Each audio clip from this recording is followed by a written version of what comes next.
Hola a todos, ¿qué tal? ¿Cómo estáis?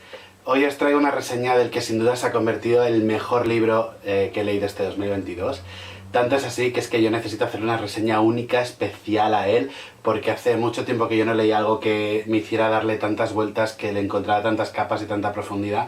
Así que, bueno, pues hoy os traigo una reseña de un libro. Hoy vengo a hablaros de la España franquista.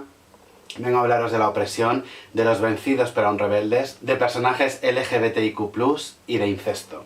Y es que hoy os traigo la reseña del Cordero Carnívoro, de Agustín Gómez Arcos, que leí gracias a la reseña que viene al canal de José de Libros en el Fin del Mundo y que os dejaré obviamente abajo en la descripción de este vídeo.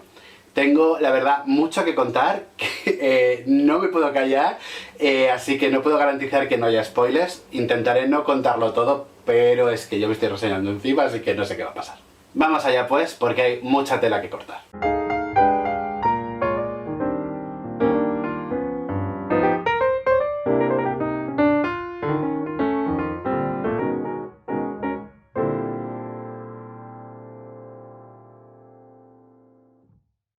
A priori, podríamos decir que El Cordero Carnívoro es una historia de amor gay incestuosa en la España franquista. Y diríamos bien, pues en una lectura superficial es lo que se nos cuenta. La historia está narrada en su mayor parte a modo de flashbacks por parte del protagonista y está narrado por él mismo mientras espera en la casa de campo familiar el retorno de su antiguo amante, que no es otro que su hermano. Su hermano debe volver en unos días según las indicaciones que ha recibido en una escueta nota, y mientras se adecenta a la casa irá rememorando la historia de su vida y con ella irremediablemente la historia de su amor con su hermano. La última parte de la novela, que es la que está narrada en clave presente, cubre el tiempo en el que se materializa el reencuentro y se resuelve él mismo. Pero es que esta novela es mucho más. Inevitablemente la reconstrucción de la biografía de Ignacio, que es el narrador protagonista de la obra, nos llevará a conocer a su familia y las relaciones que se establecen entre ellos. Todo situado en algún lugar de Andalucía, que por lo que he leído en otras reseñas puede que sea Almería, que es la ciudad de donde era el autor. Obviamente todo cuanto ocurre, la información que tenemos en cuanto a odios y afectos vendrán siempre condicionados por el ojo del narrador, que es a la vez protagonista de lo que ocurre. Pero aún así yo creo que el autor fue muy hábil eligiendo los pasajes narrativos y los recursos a su disposición, como las conversaciones escuchadas, escondidas, las cartas, etc., para que el lector sea capaz de forjarse una opinión propia de la realidad, más allá de cómo lo esté viendo el protagonista, y creo que eso es digno de un talento increíble y creo que es digno de remarcar, porque al final es muy importante que pese a tener un narrador protagonista parcial, tú puedas sacar tus propias conclusiones. Asimismo, y antes de entrar en análisis más profundos, quiero decir que la prosa que utiliza Agustín es exquisita, es lírica, con algunas repeticiones en las que designa a la criada o a la madre con algún adjetivo que resume la actitud que tiene en ese momento.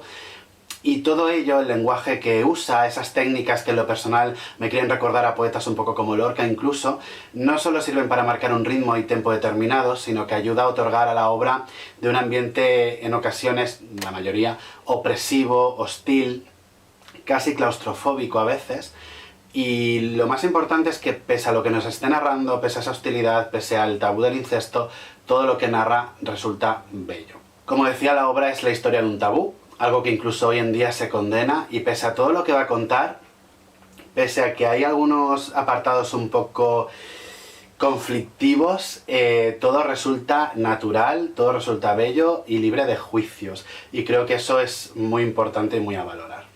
Uno entra en la historia desde la primera línea, compra lo que se está contando sin que lo que cuenta parezca repulsivo, sino que incluso parece lo contrario, parece que al final te está contando una historia de amor de dos personas contra todo, teniendo todo el mundo en contra, obviamente. Así que, no sé, me parece muy digno de admirar darle la vuelta al tabú y que nos parezca algo bonito. Nos hallamos ante una familia acomodada en la España franquista y la mayor parte de cuanto va a ocurrir en la novela pasa entre los muros de la casa de la ciudad y la casa de campo. El exterior invadirá pocas veces la narración, aunque cuando lo hace crea momentos de transgresión pura y dotados de un significado crítico y rebelde impresionante muy a tener en cuenta. Así pues, nos encontramos en una casa con una familia bastante desestructurada, pero que intenta mantener las apariencias de puertas afuera, compuestas por Matilde, que es la madre, de familia pudiente, que es una presencia castradora, distante, tirana e incluso victimista. Carlos, el padre, que es el vencido, es un hombre muerto en vida.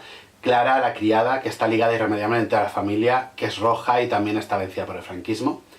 Antonio, que es el hermano mayor, que se erige en figura protectora de su hermano pequeño, con el que se lleva 6 años y que hará las veces de protector, de guardián y de amante. Finalmente tenemos a Ignacio, el narrador de la historia, que pasará gran parte de la misma encerrado en casa a causa de una aparente salud frágil y al que su madre no perdonará nunca que no le permitiera obtener su catarsis personal al desbaratar sus planes de peregrinar hasta Lourdes pidiendo un milagro, ya que durante 16 días tras su nacimiento no abrió los ojos ni lloró en ningún momento. Eso hizo pensar a Matilde que había parido un monstruo y que su penitencia personal y su forma de elevarse a sí misma era hacer este peregrinaje pidiendo un milagro a Dios para, bueno, que le perdonara sus pecados y que el niño volviera a abrir los ojos. Durante la historia entrarán puntualmente el modisto de Matilde, el profesor particular de Ignacio y el confesor de Matilde, que más tarde se convertirá también en confesor y catequista del chiquillo. Si nos fijamos bien, con este primer esbozo que tenemos al leer las primeras páginas, no solo tenemos una familia llena de profundas heridas, sino que también tenemos una representación excelente de la España franquista. Tenemos la figura opresiva de los vencedores, los vencidos, que mueren en vida o que se ven obligados a agachar la cabeza y vivir oprimidos, e incluso los abiertamente rebeldes, como podrían ser los 2 hermanos y su incesto. El modisto se convierte así en la figura del amanerado caricaturizado tantas veces durante esa época y únicamente tolerado si no se salía de su caricatura y si está dispuesto obviamente a aceptar toda vejación. El profesor, que no duda en aplicar el dicho de la letra con sangre entra, es la imagen de la violencia ejercida por el régimen, pero a su vez es supuestamente progresista, pero demasiado cobarde para pasar a la acción. Y finalmente tenemos al confesor, que simboliza a la Iglesia, poderosa pero profundamente corrompida por los mismos pecados que condena, lujuriosa, lasciva y profundamente hipócrita y corrupta. Pero como decía, gracias a la habilidad del autor y pese a que el protagonista no cambiará mucho la opinión que le merecen sus familiares, el lector sí que puede darse cuenta de la increíble profundidad de muchos de ellos y plantearse muchas preguntas. Empezamos pues por Matilde. A priori parece una mujer controladora, castradora y censuradora, incapaz de amar a nadie excepto a su primogénito, que parece haber tomado un poco las riendas que debería llevar su padre. Ignacio acusará esa falta de amor de su madre hacia él, pero yo creo que el personaje de Matilde es simplemente un poco complejo y excepcionalmente creado.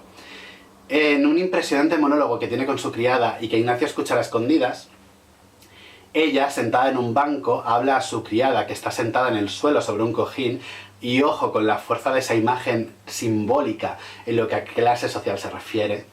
Y Matilde hablará de la opresión que siente como mujer, a lo anulada que la mujer se encuentra en una sociedad profundamente machista y patriarcal, donde lo único que se espera es que una mujer de familia pudiente sea bonita, no haga ruido y tenga hijos a los que amar.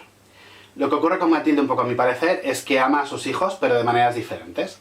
Antonio, que es el primogénito, representa la virilidad perdida de su marido, se concebió en el mejor momento de su marido, y al final es la promesa de la fuerza, la esperanza de la rebelión física. Pero Ignacio, que es su segundo hijo, es fruto de un amor ya marchito, repleto de amargura, de frustración y de decepción. Así pues representa la rebeldía discreta, esa subversión silenciosa, al fin y al cuentas la imagen de ella misma, cosa que le provoca amor y repulsión al mismo tiempo. Matilde ansiaba el caos, ansiaba romper la promesa estable del régimen cuando se provocó el golpe de Estado. Ansiaba eliminar la opresión de la clase social, pero la derrota significó condenarla a la continuidad que siempre había vivido, y fue como además si su marido hubiera muerto, y es que en cierta parte así fue. Es por ello, por esa rabia que como mujer no les permitió expresar, por esa ansia destructora que ve con buenos ojos el incesto entre sus hijos, porque es el último acto rebelde y desafiante, es el acto último que atenta con el buen orden. Luego tenemos al padre, Carlos, que es un hombre republicano que luchó del bando de los rojos en la guerra y volvió como vencido. Antes de la misma, era la encarnación de la fuerza, esa hombría, esa virilidad entendida como se entendía entonces, ¿no? de fuertes aspavientos, de una sexualidad incontrolable, de músculos y de sudor. Tras perder, intentó trabajar como abogado, pero pronto se dio cuenta de que los que no murieron en la guerra o durante todo el franquismo son asesinados en vida por el sistema, puesto que los rojos tienen grandes problemas para encontrar trabajos bien remunerados. En conclusión, Carlos acaba completamente hundido, siendo una sombra de lo que fue, ayudando a gente desfavorecida con consejos y encerrado siempre en su despacho, sin salir casi nunca, como si estuviera enterrado en vida. Y un poco así es, porque se convierte como en una suerte de presencia fantasmal, como si habitara en esos conventos antiguos donde los sacerdotes se emparedaban para que el sufrimiento y las inclemencias les acercaran a la verdad y por ende a Dios. Se dará cuenta muy tarde de la negligencia para con su familia que ha supuesto hundirse hasta tal punto en la autocompasión. De hecho, Carlos se convierte en una figura disociada para Ignacio. Por una parte es su padre, pero por otra es una presencia masculina y prohibida, casi tabú y por tanto deseada. Pensar en su padre no como padre, sino como Carlos, a secas, producirá en Ignacio una excitación puramente física difícil de vencer. La curiosidad de lo que ocurre en el despacho de su padre también será un peso que rondará prácticamente toda la novela en la figura del protagonista. Carlos al final es un hombre que se siente impotente y que se ve obligado a acatar el orden establecido. Cuando se entera de lo que ocurre entre Antonio e Ignacio, es él y no su esposa el que se alarma ante el espectáculo, el que al final se escandaliza. Pero su esposa, en cambio, que conserva ese espíritu rompedor, incluso le recuerda haber practicado la sodomía con ella con el mismo ímpetu con el que Antonio la practicaba con su hermano menor y le manda a callar. Finalmente, ya para acabar con el personaje de Carlos, se transforma realmente en la figura del mártir y con su muerte se reconcilia con lo que fue y vuelve a ser en la muerte el hombre que fue en la juventud. Matilde verá dotada de un nuevo sentido su existencia con la enfermedad de su marido, permitiéndole disfrutar de su papel de sufridora y penitente que no pudo desarrollar con Ignacio, y al mismo tiempo verá reavivada la llama de su amor por él, incluso trascendiendo la muerte, y de hecho hablando más con él una vez que ha muerto que cuando estaba vivo. Sigamos con Antonio, el hermano mayor de Ignacio.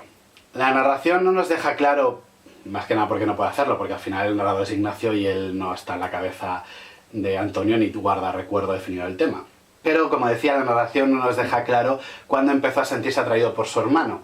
Lo que sí que se nos cuenta es que nunca se despegó de él, ni cuando era un bebé, y que acabó haciéndose cargo del niño desde siempre porque su madre aparentemente rechazó a su hijo. Antonio es la encarnación de lo que fue Carlos en su día. Representa la sangre rejuvenecida, la potencia masculina perdida por Carlos, el espíritu revolucionario que había perdido la casa y la potencia física necesaria para llevarlo a cabo. Antonio simboliza para Ignacio el pilar en el que se sostiene su vida, aquello que le da seguridad y le protege el exterior hostil para él, y como sucediera con la antigua Grecia, se transforma en su mentor en cuestiones de amor y sexo, introduciéndole poco a poco a medida que su edad avanza en las diferentes prácticas amatorias, podríamos decir. Antonio toma también el papel de patriarca que Carlos deja vacío, y toma sobre sus espaldas la responsabilidad de estudiar una buena carrera para poder traer dinero a la casa y de proteger a su hermano, al que identifica no solo con su amante, sino con aquello que debe ser protegido. Antonio es la fuerza desafiante, de hecho castigará con violencia física al profesor de Ignacio cuando se dé cuenta de que pega a su hermano, y corromperá, aunque de una forma un poco sutil, el bautismo de su hermano como acto de rebeldía contra el poder religioso. Seguimos con Ignacio, que es el hermano menor y narrador protagonista del libro, y que al final es el arquetipo de lo que en esa época se espera de la figura femenina. Es un ser delicado, físicamente débil y dependiente de su hermano. Ignacio está ávido de la fuerza y la virilidad de Antonio.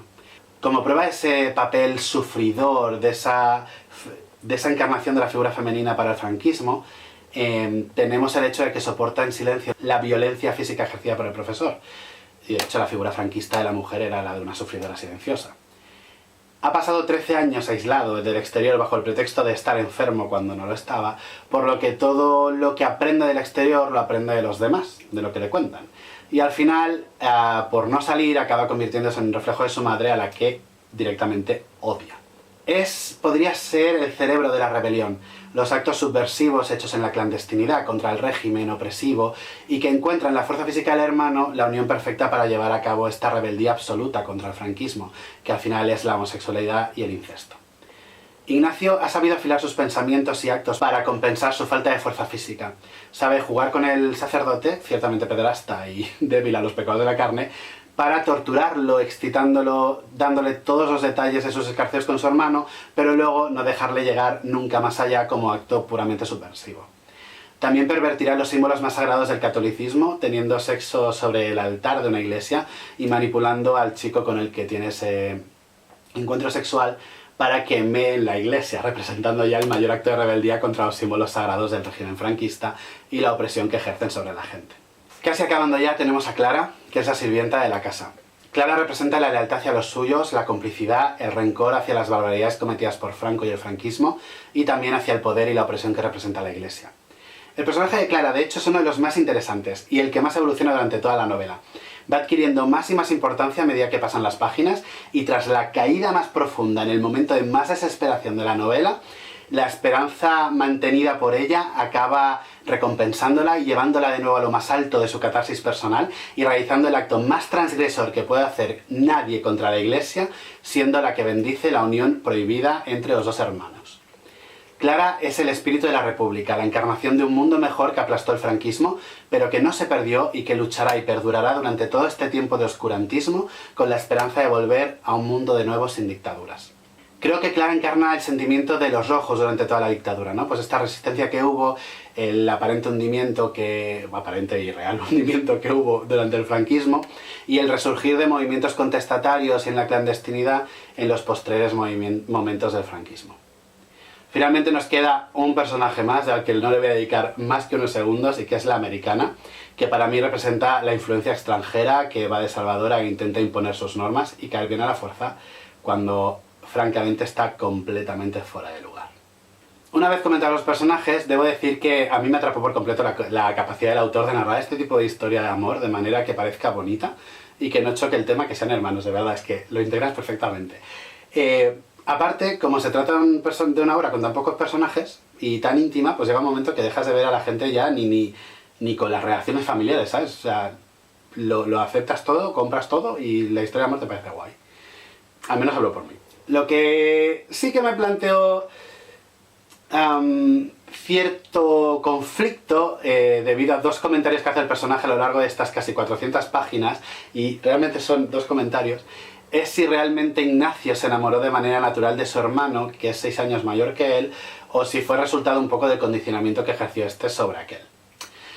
Antonio empieza durmiendo sin más con el hermano, luego lo baña, luego que si un masaje, y poco a poco, progresivamente, que si un beso y tal, acaban teniendo sexo y teniendo una relación de amor. Quiero decir, consta en acta que la novela no da lugar a dudas. O sea, para la novela se trata de una historia de amor. Pero cuando yo iba leyendo las confesiones de Ignacio, hay comentarios tipo: mi hermano me enseñó a, ponga aquí, besar, ponga aquí, bañarse, que me hicieron plantearme en algún momento si lo que al final acaba siendo realmente amor viene un poco condicionado porque Antonio ya tenía el ojo echado y mete ficha.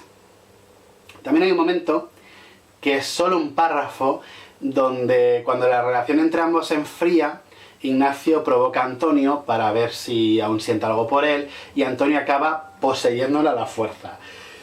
Eso a él le crea una mezcla de alegría y culpabilidad a la vez, porque estaba pasando por una época de epifanía cristiana. Y a mí, en lo personal, pese a que no le dan más importancia al tema, solo sale una vez, queda claro que se aman, quiere decir tal, pero a mí me parece un poco conflictivo, cuanto menos.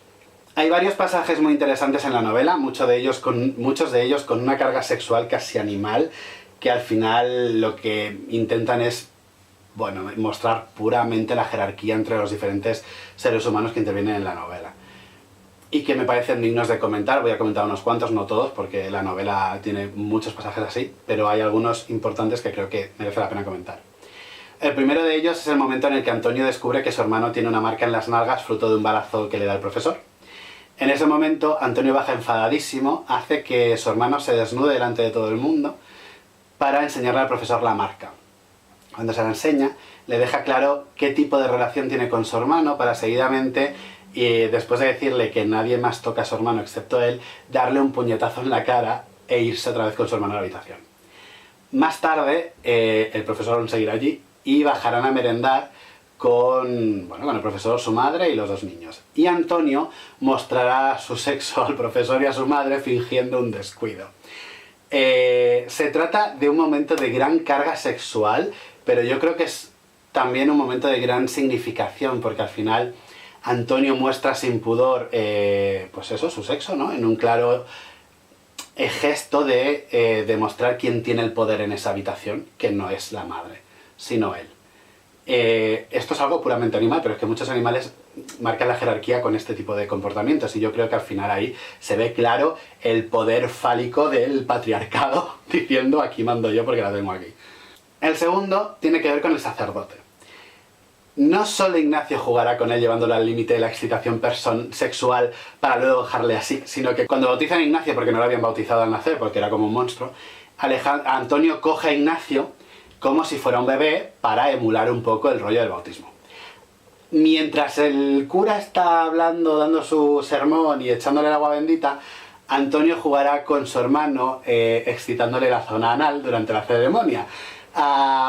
Lo que está haciendo Antonio aquí es pervertir la ceremonia, haciendo que Ignacio acabe gimiendo y que el cura crea que lo que pasa es que Ignacio está en un éxtasis religioso tal que bueno, que acaba encantado. Pero el resto de los presentes, incluida Matilde, se dan cuenta de la realidad y siguen con el juego porque les divierte retar, desafiar a la iglesia. No quiero contaros muchos más pasajes para dejar algo de sorpresa. El que os he contado de la iglesia y la perversión absoluta de la iglesia me parece espectacular.